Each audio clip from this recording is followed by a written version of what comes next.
Bismillah. Assalaamu calaykum waraxmatullaahi wabarakaatu. Kusoo dhowo barnaamijka adkaarta. Barnaamijka adkaarta waxaan kaga warramnaa axaadiista ku soo aroortay adkaarta la akhriyo gelinka hore iyo gelinka dambe.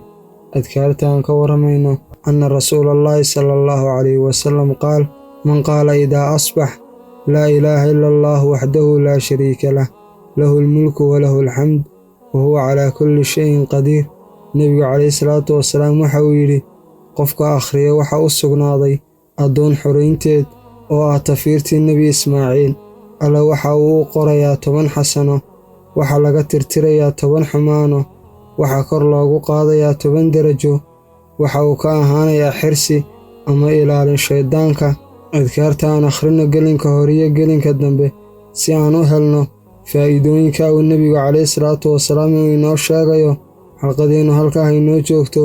وصلى الله وسلم على نبينا محمد صلى الله عليه وسلم.